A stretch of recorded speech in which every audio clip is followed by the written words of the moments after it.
It's a familiar sight in Hong Kong. Scenes of violence and unrest have been going on for months. There are no black and whites in this whole story here. What started as a bid to quash a controversial extradition bill has now morphed into a pro-democracy movement over fears Beijing is breaking its promise of one country, two systems, agreed to after the 1997 handover.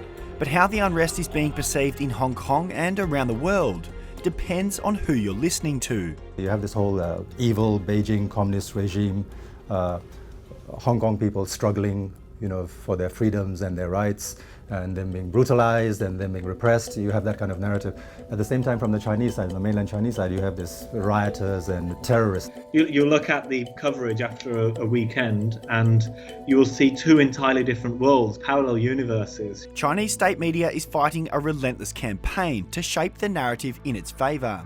And in Hong Kong, media freedom is under increasing threat, as its own journalists and media companies face mounting pressures. The competing narratives have sown distrust and exposed the difficulties Beijing will face trying to integrate Hong Kong as one China amid a battle between two competing media ideologies. How do you feel about Chinese media, the mainland media? One word, sucks. The government controls the media. Every media in China is controlled by the government. Even part of them in Hong Kong, they also control it. There are two sides.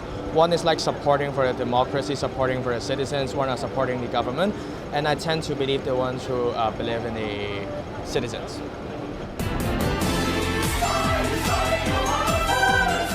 Protesters are angry about the way Chinese state media has portrayed them as rioters and even terrorists, as well as controversially using a famous Holocaust poem to compare protesters to Nazis. But distrust has also fueled paranoia. In one now infamous incident, a journalist from the mainland was assaulted and tied up by protesters who accused him of being a spy. It can be very difficult because as well as, battling with the misinformation from state media, there is a lot of fake news or misinformation or whatever you want to call it, floating around social media.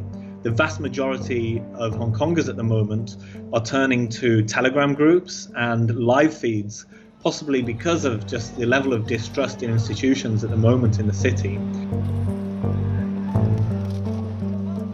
Neither the Global Times or the Chinese Foreign Ministry responded to the ABC's requests for comment.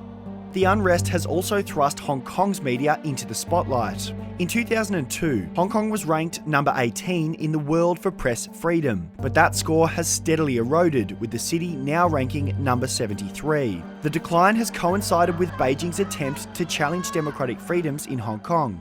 Just over the last 10 years or so, we've seen attacks on journalists, commercial boycotts of pro-democracy newspapers. We've seen the rise of self-censorship in newsrooms, which can be a conscious or unconscious process. And a lot of that is due to the ownership issues, whereby newspapers are either outright owned by the Communist Party, owned by Chinese conglomerates, or by those with business interests in the mainland.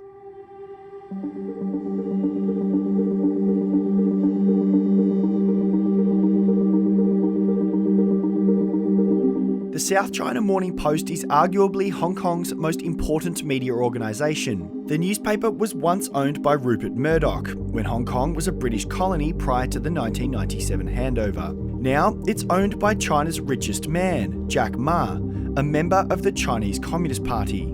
That association has led some to question the editorial independence of the city's most prestigious newspaper. I mean, this is an understandable perception, and it's so commonplace that everyone just assumes that anything we do over here, it must be in keeping with Jack Ma, our owner. Jack Ma is not hands-on with his newspaper. He loves the newspaper. He loves what we're doing. I've never heard any criticism from him about the work that we're doing. He's happy with what we're doing, and he gives us complete editorial freedom. And that's a fact.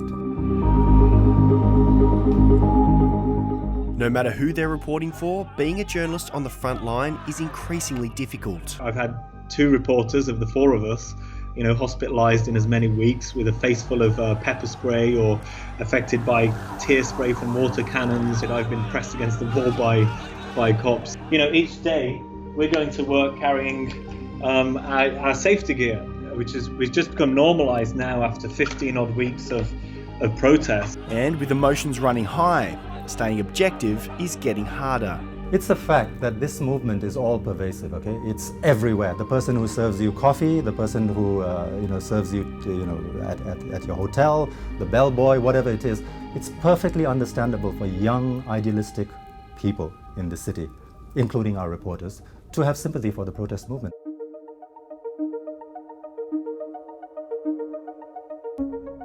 With major protests expected around celebrations for the 70th anniversary of the People's Republic of China, the violence in Hong Kong's streets will likely rage on. Competing narratives over the unrest have exposed the divide between Beijing and Hong Kong over the role of media in society, and the difficulty China will have in keeping its promise of one country, two systems.